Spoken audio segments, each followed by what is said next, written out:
easiest one is the magic InfoLight.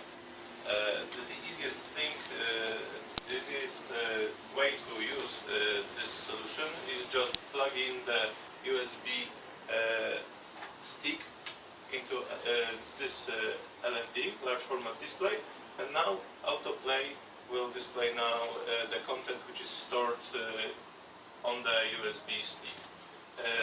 On the USB stick, let's say we have the special prepared folder.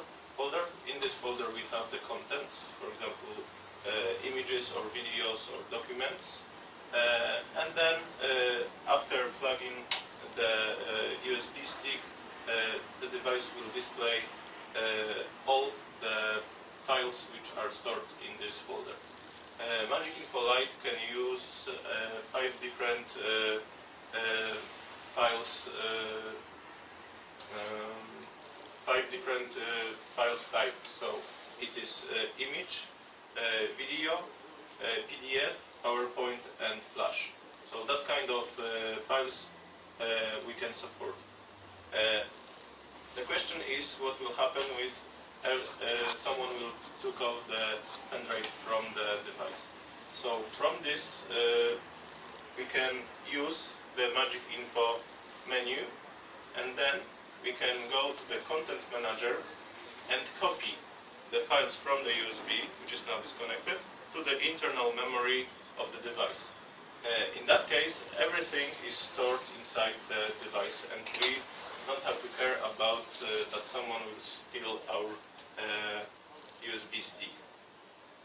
So we have some content already here.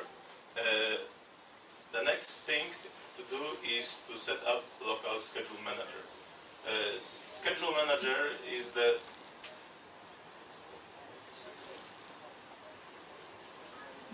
I will delete the old ones.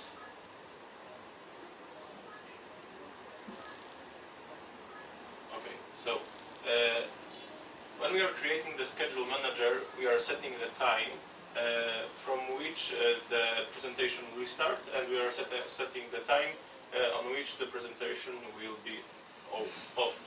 So the clock is indicating like 1:30, 1:30 midnight. So we'll set up it from the midnight to 3. Okay, and now we are setting the content which we want to be displayed on our monitor. For example, these 3 pictures will be displayed on that time. So as you can see here, we can set up next schedule. So we can set up a couple of them to display different content at different time. For example, we want to display for 1 hour one document, and for another hour another document. So here we are setting up the content, setting up the schedule, choosing the content, and then we are saving the content. So here we have the schedule now. We are selecting it and click Run.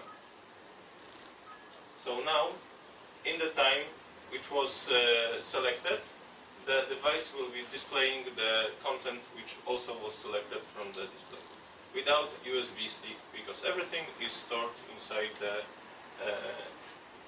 the monitor. Another thing to do, we can use internal autoplay. So this mode of displaying will display every file which is stored inside the monitor, and it will be displaying it alphabetically. So if we have like 10 files which are inside the LFD, they will be displayed one by another without any schedule. Okay, and the last thing here is the network schedule. So using network schedule, now our LFD is listening to the server, because also we have the server solution. So we have the web-based application, which is server, and from there we can create the content, create the schedule, and push it to the LFD remotely. So for example, if we have like 20 of them in the building, we can use the server, and we don't have to go to one by another and select the content. We can do everything from the one place, from the server, and remotely push the content on the screen. So this is the first solution, Magic InfoLight. So light is used for displaying only simple content, like I said, images, videos, and so on. Also, we have something like this. So if we want to use, if we want to display much more complex content,